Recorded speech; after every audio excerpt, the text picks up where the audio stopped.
bajo la dirección del Espíritu Santo de Dios, lo que Él tiene para nosotros hoy. Te damos gracias, Padre nuestro, por el grande privilegio de poder leer tu palabra, tomar cuenta de lo que en ella nos das como norma y vivir siempre a la luz de tu rostro. Hemos leído esta porción del Evangelio que junto con otros pasajes de tu palabra dan el marco para nuestra vida a través del mensaje que tú tienes para nosotros hoy. Sé con tu pueblo reunido. Tú sabes, Señor, de las necesidades que todos tenemos. Sé propicio a cada uno. Conoces también de todas las bendiciones que nos has dado.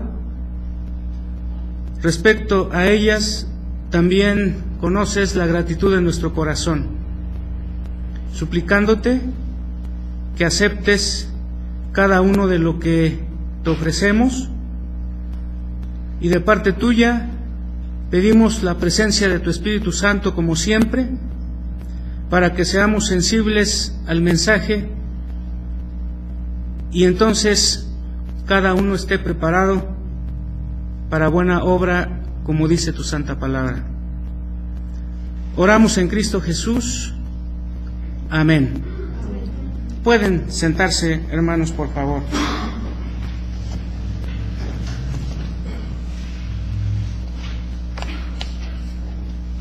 El tema, hermanos, de la exposición ha sido mencionado por nuestro hermano director del programa, nuestro hermano Aarón, y también está el título en nuestro boletín que cada domingo tenemos. La necesidad de consuelo es, hermanos, el título. Al respecto, hermanos, para ir encaminándonos a la exposición de la palabra, inicio diciendo lo siguiente. Inmediatamente después de su rebelión en el Edén, el hombre recibió la fatídica sentencia: maldita será la tierra por tu causa. Espinos y cardos te producirá. Espinos y cardos te producirá. Para el campesino esto fue literal y es literal. Los cardos y espinos hieren las manos, los pies y el cuerpo entero de los que cultivan, de los que trabajan en el campo. Para los que trabajan y viven en otros medios, por ejemplo, la mayoría de nosotros, hermanos, la declaración bíblica no deja de ser menos real. Adán y Eva experimentaron la presencia de los espinos y cardos en su vida al saber que su hijo mayor fue el primer asesino que registra la historia bíblica, y su hijo menor, Abel, el primero en conocer existencialmente lo que significa morir. Muchos años después, Moisés, autor humano del libro del Génesis, le oímos decir: murió Sara en la tierra de Canaán, y vino Abraham a hacer duelo por Sara y a llorarla. Qué escenario tan impactante: morir, llorar. Un binomio que sacude y desestabiliza la vida y los sentimientos los sentimientos humanos. ¿Qué decir del rey David y su reacción al saber de la muerte de su hijo? Dice la palabra, el rey se turbó, subió a la sala de la puerta y lloró diciendo, hijo mío Absalón, hijo mío, ¿quién me diera que yo muriera en tu lugar? Absalón, hijo mío. David fue un varón de acuerdo al corazón de Dios, pero como hombre lloró como un niño por la muerte de su hijo. Parafraseando al autor del libro de Hebreos, ¿qué más puedo añadir? Porque el tiempo me faltaría contar de Job, cuyas asnas y bueyes fueron robados, y aquellos que los cuidaban asesinados, sin faltar la nota. Fuego cayó del cielo y quemó las ovejas, y los pastores que las guardaban fueron muertos. Además de los caldeos cuyos escuadrones arremetieron contra los camellos y se los llevaron, aparte de matar a los criados a filo de espada. Lo peor, estando con sus 10 hijos, celebrando el cumpleaños del mayor de ellos, vino un gran tsunami. No dice la palabra así, hermanos, dice un viento recio. Derribó la casa, muriendo los 10 jóvenes, impactando a su padre al saber de los hechos, de tal forma que la Biblia dice, rasgó su manto, rasuró su cabeza y se postró. Las preguntas que surgen son, ¿qué sostuvo a Adán para sostenerse a pesar de la tragedia en la que se vio inmerso? ¿Fue Abraham una especie de superhombre para no sucumbir al hecho de ver morir a su querida Sara? ¿Qué evitó el desquiciamiento del rey David al conocer la muerte de su hijo Absalón? ¿Será que todos, incluyendo a Job y otros que por tiempo y espacio no he mencionado, será que tenían algo que trascendía a ellos y le daba significado y sentido a su vida? Inclusive en las experiencias que a otros posiblemente hubieran enloquecidos por no tener el mismo punto de apoyo que ellos. Ayúdeme el Señor para que al exponer el tema de hoy pueda transmitir a ustedes mediante su santa palabra la fuerza que viene de Dios, para que cuando en la providencia de Él seamos colocados en situaciones de necesidad, recibamos de Él la fuerza que recibieron los creyentes del Antiguo y Nuevo Testamento, incluyendo a los cristianos de la década de los 60 del siglo XVI, cuya declaración de fe hacemos nuestra y cuya enseñanza, con la ayuda del Espíritu Santo, heredaremos a nuestros hijos. ¿Y cuál fue esta? ¿Cuál es tu único consuelo, tanto en la vida como en la muerte? Primera parte de la respuesta, que yo en cuerpo y alma, tanto en la vida como en la muerte, no me pertenezco a mí mismo, sino a mi fiel Salvador Jesucristo, que me libró de todo el poder del diablo, satisfaciendo enteramente con su preciosa sangre mis pecados. La necesidad de consuelo. uno es para los que sufren. Tal vez nosotros no sufrimos ahorita, al estilo de las citas entresacadas de las Escrituras. Pero ¿qué tal cuando nos toque, hermanos? Es para los que sufren. Fíjense a la luz de la palabra, hermanos, por ejemplo, los que sufren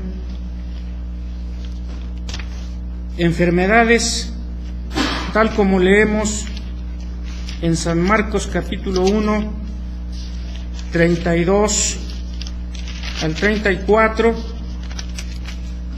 cuya letra dice, hermanos, San Marcos 1, 32 al 34,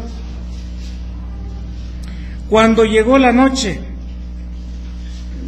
luego que el sol se puso, le trajeron todos los que tenían enfermedades y a los endemoniados, y toda la ciudad se agolpó y sanó a muchos que estaban enfermos de diversas enfermedades, y echó fuera muchos demonios, y no dejaba hablar a los demonios, porque le conocían. La necesidad de consuelo es para los que sufren enfermedades.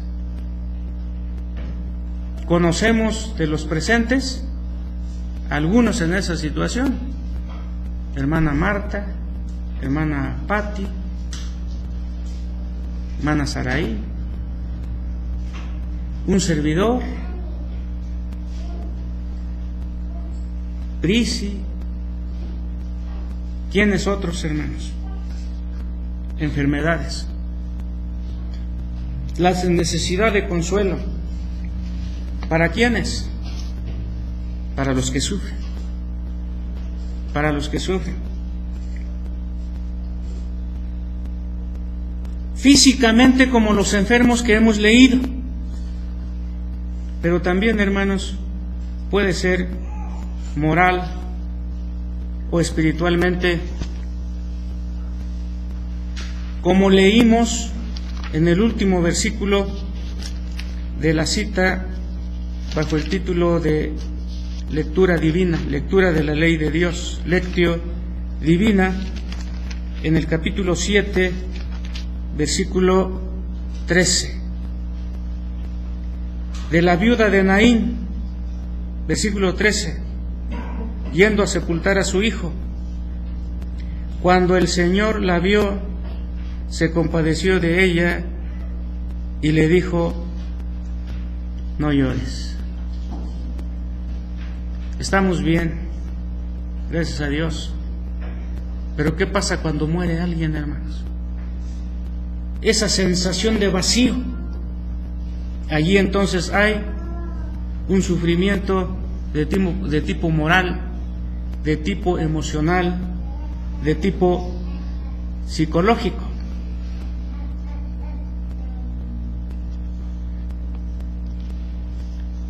Jesús, en su famoso Sermón del Monte, dijo: bienaventurados los que lloran.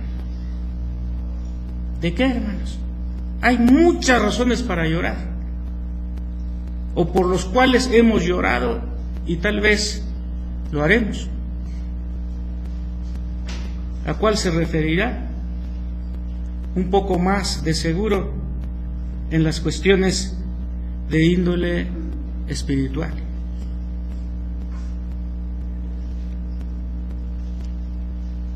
¿Recuerdan, hermanos, ustedes a Pedro cuando niega a Jesús? Y viniendo una criada le dijo: tú eres de ellos. Y dice la palabra que Pedro dijo: no conozco al tal hombre.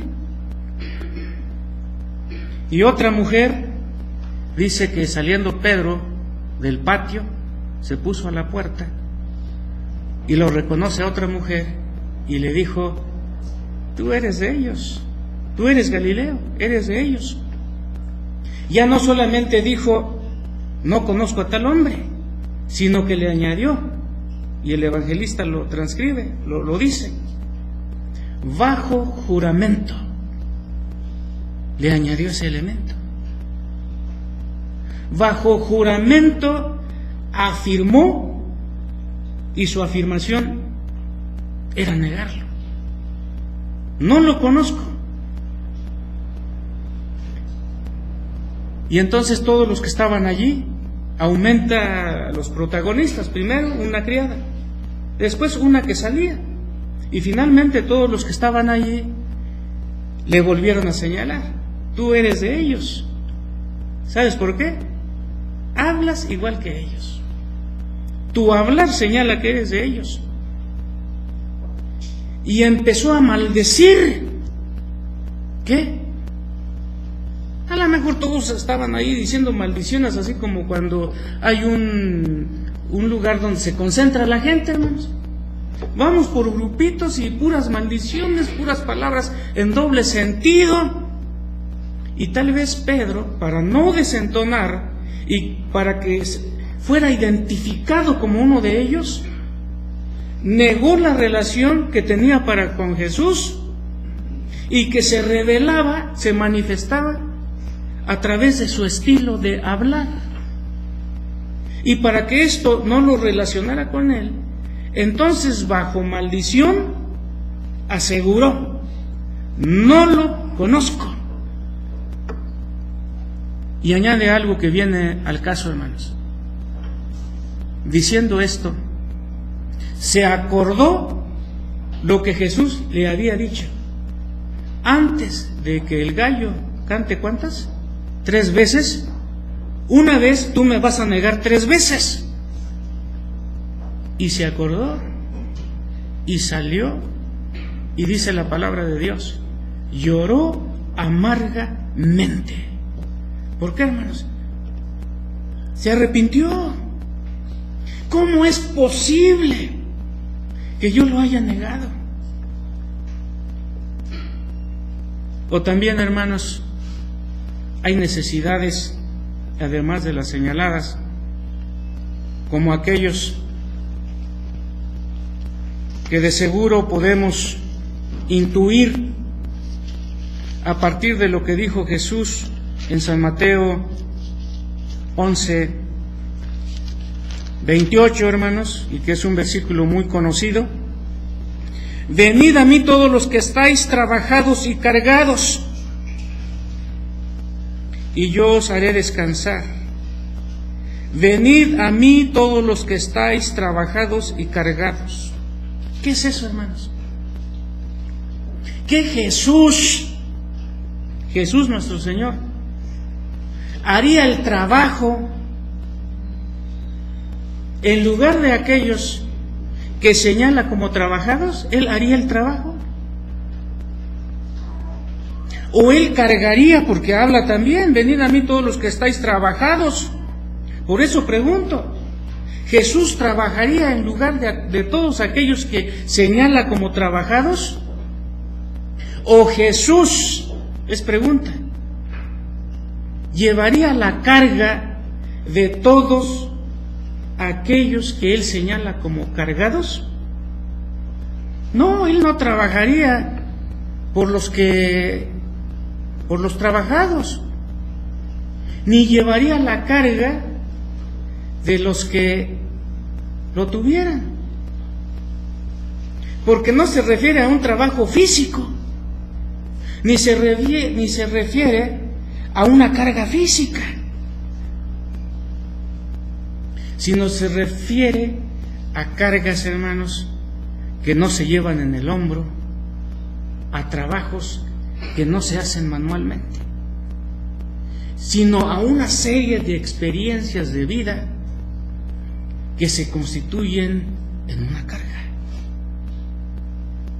y que por lo tanto esa carga que surge de un estilo de vivir o de un modo de vida,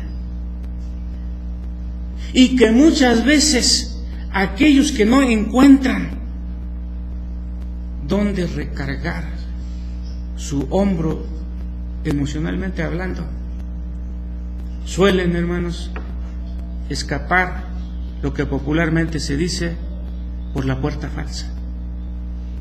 Porque la carga y el trabajo que los abrumaba no es de índole físico.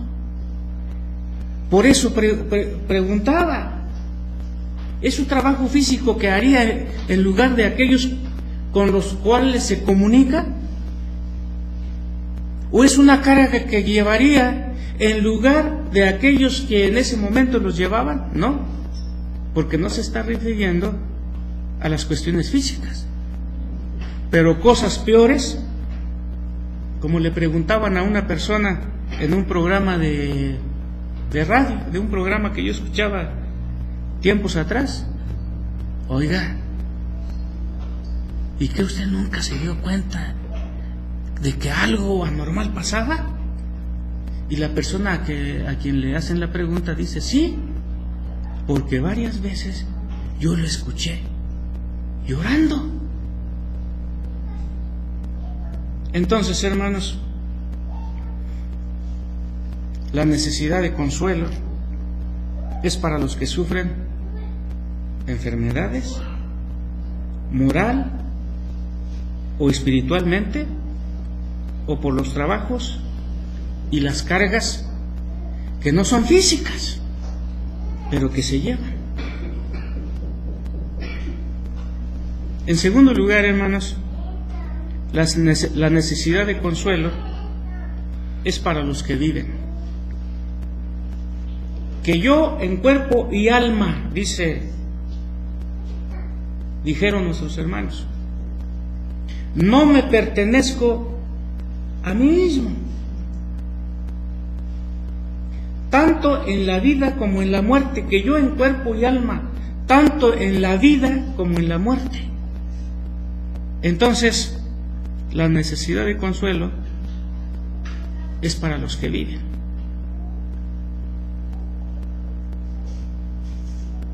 El hombre nacido de mujer, estoy citando, hermanos, Job 14:1,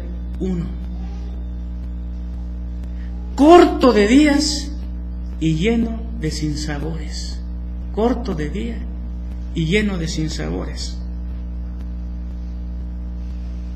Jeremías el profeta: a todos los que pasáis por el camino, estoy citando Lamentaciones 1:14, mirad y ved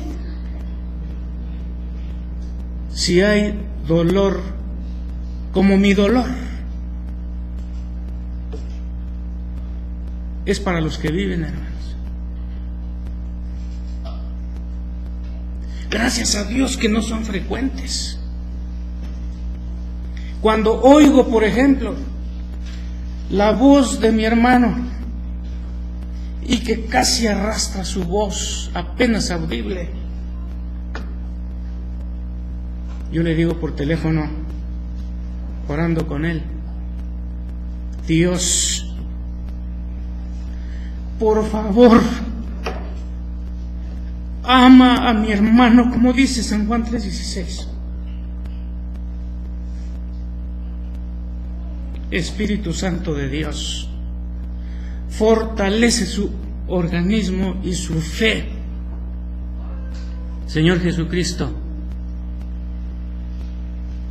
límpialo de toda maldad, como escribió San Juan en su primera carta, versículo 7. Miren, hermanos, Mark Twain, autor de Las aventuras de Tom Sawyer, El príncipe y el mendigo, las obras más conocidas, en uno de sus libros, utilizando cierta paráfrasis, dice: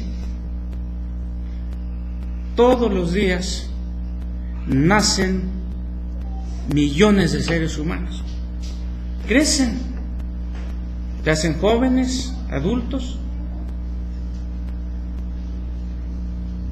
se desviven disputándose las llamadas ventajas de la sociedad, sin darse cuenta que su vida se les escapa. ¿Hace cuánto tiempo, hermano Fer y hermano Virgilio, nada más menciona a los dos, nos sentíamos fuertes, bellos y valientes, hermano? En cambio ahora, usted se agacha, hermano Fer, con la solvencia de hace 15, 20 años. Pregúntenme a mí. No. Y Marto añadía, mueren, les lloran un momento y los olvidan para siempre. Mark Twain. ¿Conocen, hermanos, han leído el caso de Garrett? Que viene en algunos libros. Desesperado. Era un payaso profesional. Desesperado acude a un médico en pos de algún tipo de respuesta para la necesidad que tenía, y le plantea su caso al médico, y el médico le dice: no, señor, el caso suyo no lo trato yo, pero qué bueno que vino. Mire, compré 3 boletos, pero nada más vamos a ir 2 porque alguien me falló. Tenga usted este boleto que me está sobrando. En el teatro fulano, en el lugar fulano, está un payaso que hace reír a medio mundo, a carcajadas, hasta destornillarse. Gracias, señor, recibe el boleto. Y Garrett se va, porque el payaso que le recomendaron ver para reírse era él mismo. Corto de días y lleno de sinsabores. Paul Sartre, el famoso padre del existencialismo moderno, el ser de él es como la fruta plagada. Pensemos en un mango, hermanos, bonito, pero si está plagada, déle usted la primera mordida y va a ver lo que hay adentro. Es la imagen que utiliza Paul Sartre. Y así es el hombre. Lleva la muerte integrada a su ser, como la fruta plagada lleva el gusano en su interior. ¿Y por qué decimos esto, hermanos? Porque ese es el sufrimiento del hombre. Pero ¿por qué nuestros hermanos dijeron que yo, en cuerpo y alma, tanto en la vida como en la muerte,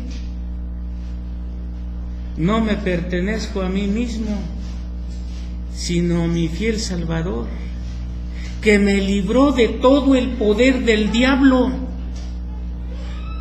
Así escribieron.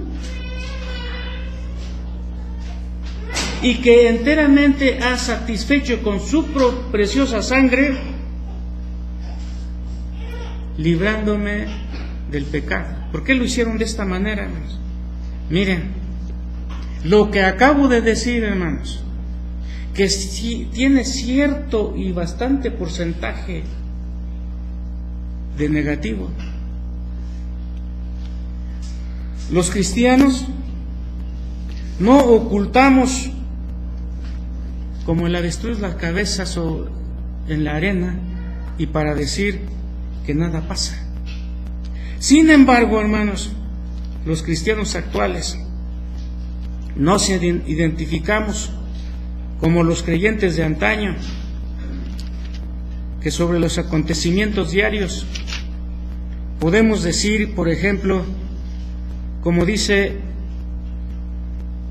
en el Salmo 118, 24, que a la letra dice: este es el día que hizo Jehová, nos gozaremos y alegraremos en él. No evadimos la tristeza, hermanos, pero hay algo trascendente, por eso lo preguntaba en la introducción. ¿Acaso estos tenían algo trascendente a ellos mismos para no sucumbir ante los acontecimientos que, extraídos de la palabra, compendié en 2-3 ejemplos? Porque a la par de esas vivencias, hermanos, ellos tenían en su corazón: este es el día que hizo Jehová, nos gozaremos y alegraremos en él. Y esa es la fe nuestra también. Es el fundamento y la base a partir del cual vemos los hechos diarios, incluyendo los de tristeza, hermanos.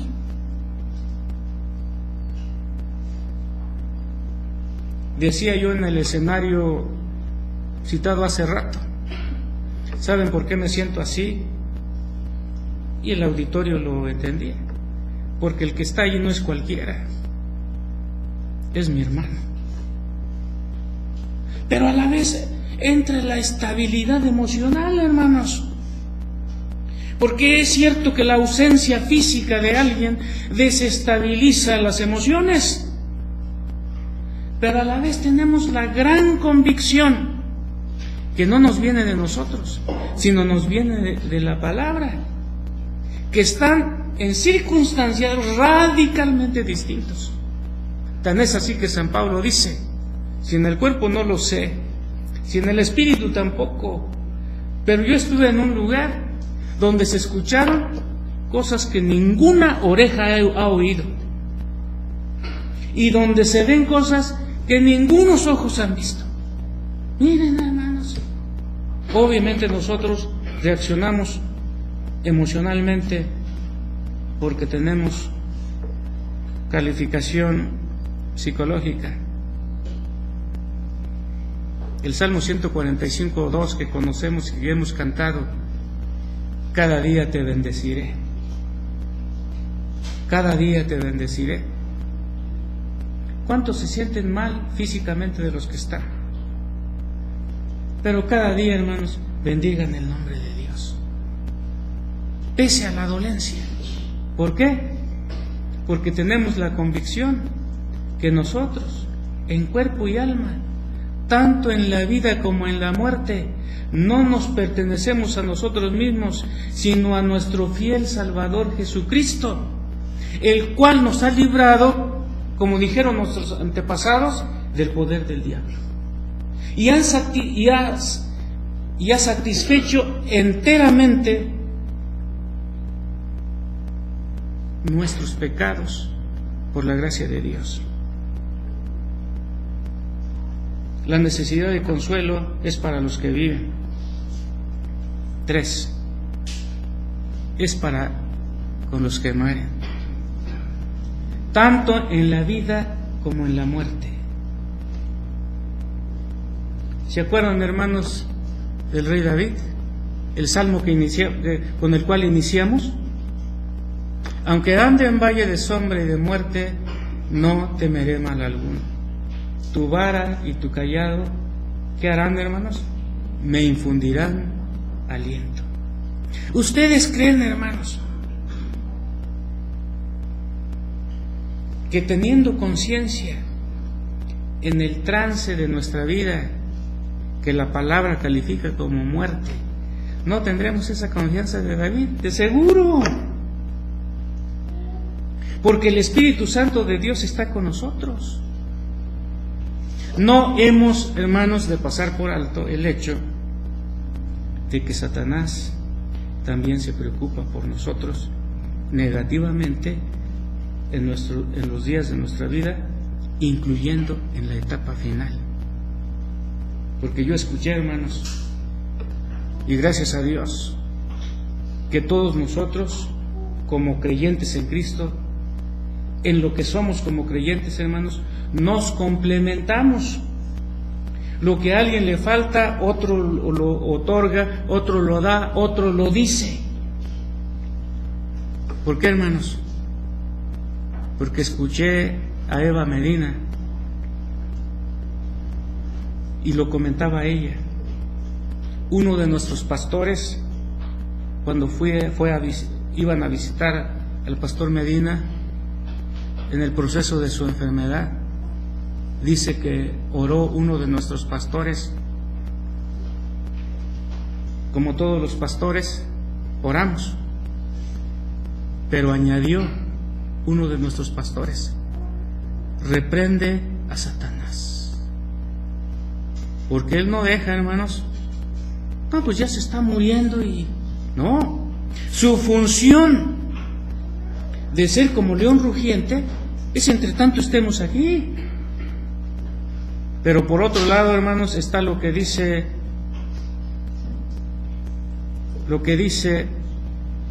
el Salmo 48:14. Porque este Dios es Dios nuestro, eternamente y para siempre. Él nos guiará aún más allá de la muerte. Implícitamente me ha guiado entre tanto estoy viviendo.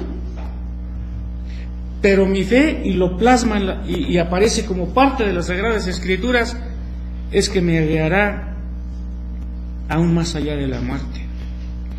Y alguien que estaba a punto de morir, como leemos, hermanos, en 2 de Timoteo, capítulo 4, versículos 7 y 8. Estaban por decapitarlo a San Pablo, y cuando esta experiencia se acerca, él dice en 2 Timoteo 4:8: por lo demás, desde el 7, he peleado la buena batalla, he acabado la carrera, he guardado la fe. Por lo demás me está guardada la corona de justicia, la cual me dará el Señor juez justo en aquel día, y no solo a mí, sino también a todos los que aman su venida. Y si ustedes recuerdan, hermanos, Eva Medina dice que esta parte que acabo de leer es el pasaje bíblico que estaba leyendo o leyó mi hermana Rosalía mientras tomaba de la mano al pastor que estaba por expirar. Le leyó esta parte. ¿Por qué, hermanos? Porque el consuelo, entre otros estamos viendo, es para los que mueren.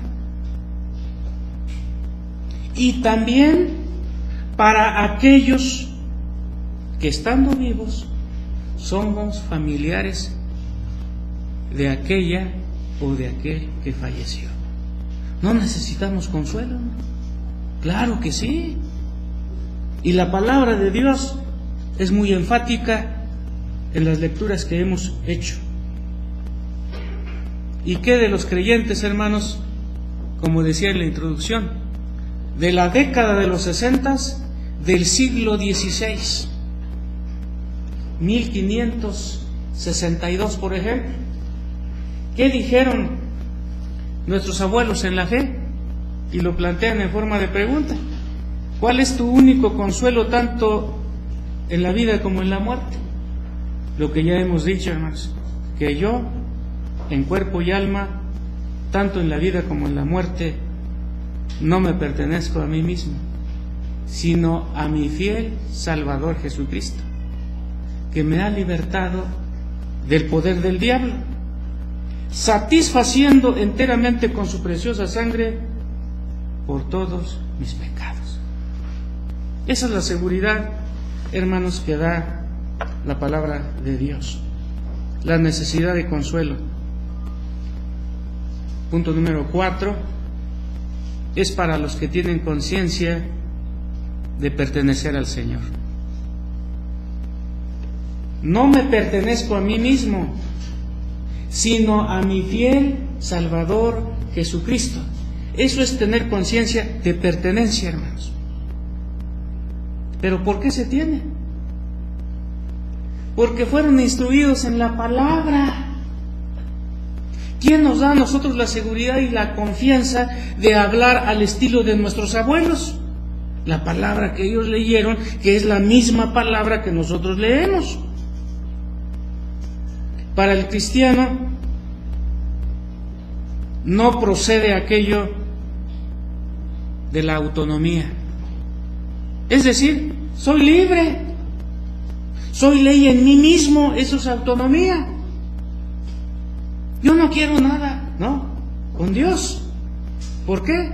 Porque el cristiano, siendo instruido desde su niñez en la palabra, va estructurando una forma de pensar que durará toda la vida, incluyendo en la etapa final de la misma. No me pertenezco a mí mismo, sino a mi fiel Salvador. Recuerden el Salmo, reconocer que Él nos hizo y no nosotros a nosotros mismos. Y de seguro que esto hacían eco en la mente de San Pablo cuando escribe: nadie vive para sí, nadie muere para sí, porque sea que vivamos o que muramos, del Señor somos, del Señor somos.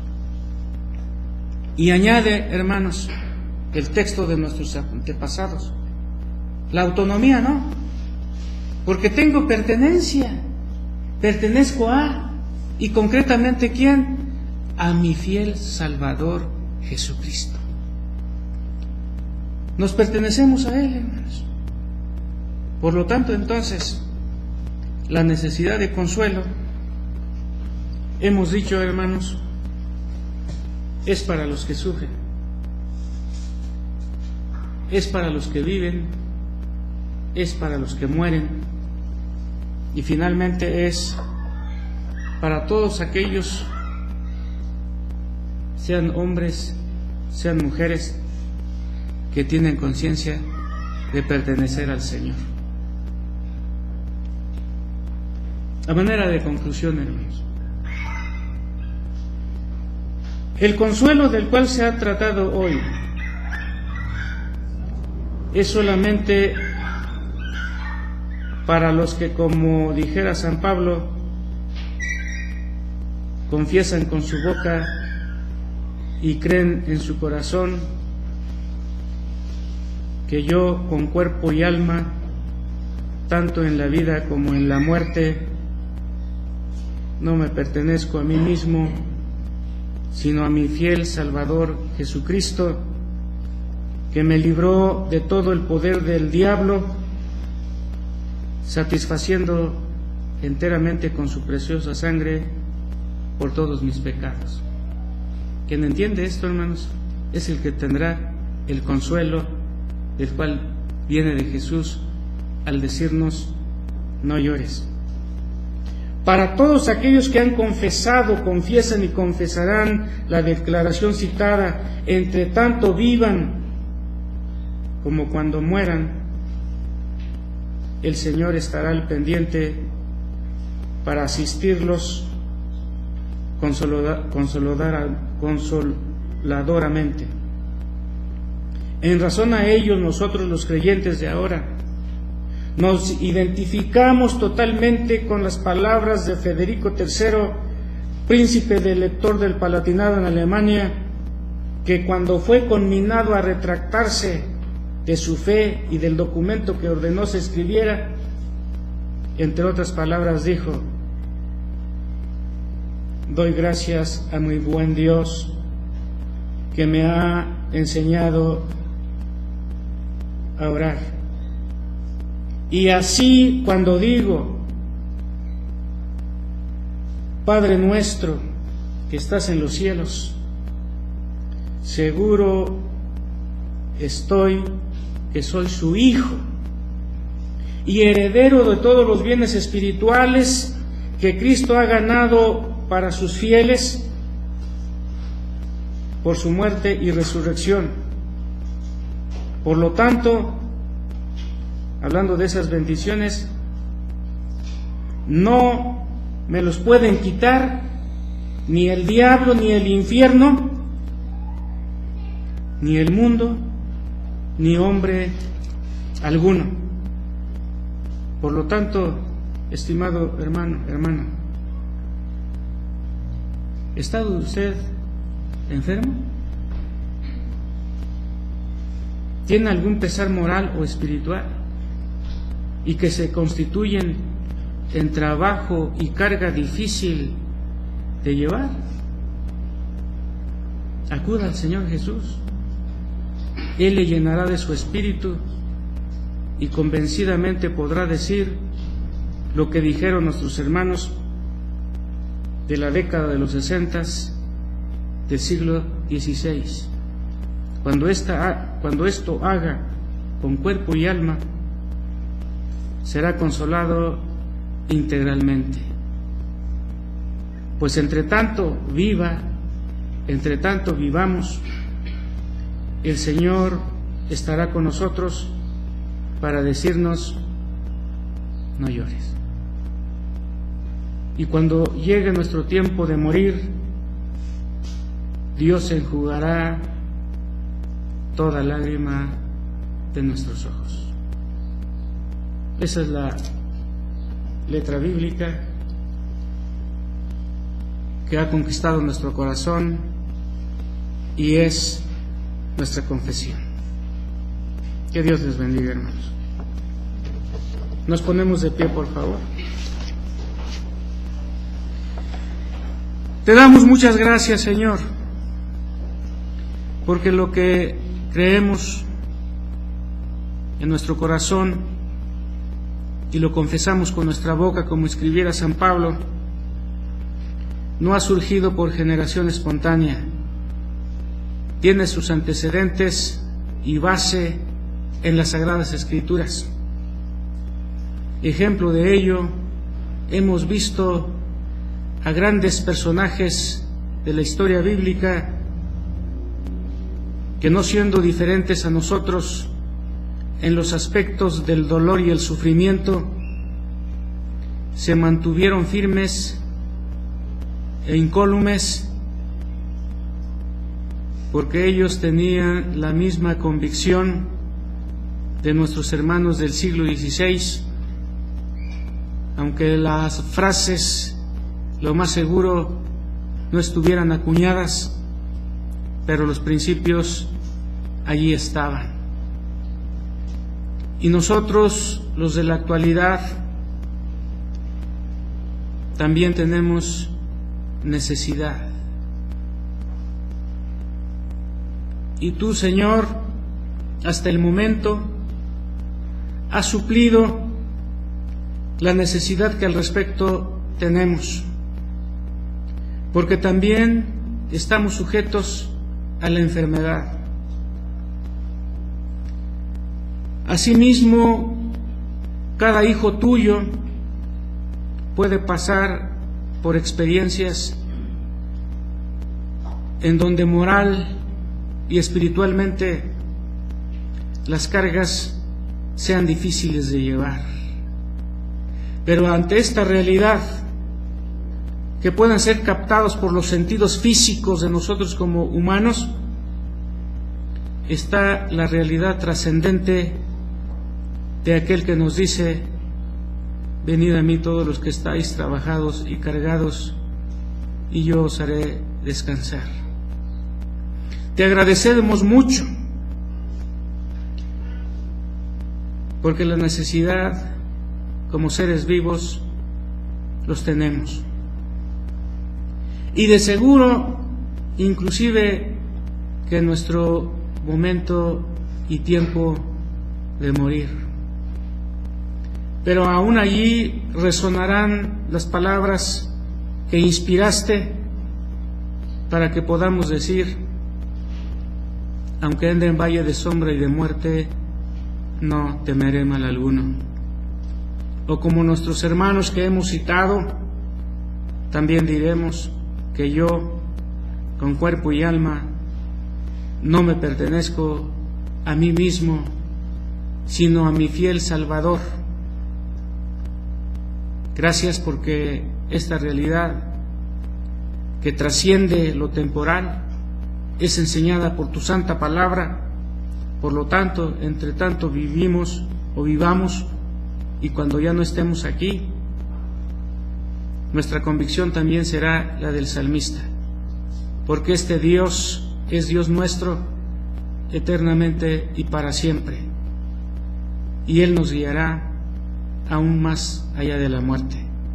Entre tanto, nuestra convicción se hace uno con aquellos hermanos del tiempo de la Reforma, y nosotros estamos comprometidos en heredarlo a nuestros hijos como integrantes del pueblo de la promesa. Oramos a ti, Padre, en el santo nombre de Jesús. Amén. Pueden sentarse, hermanos.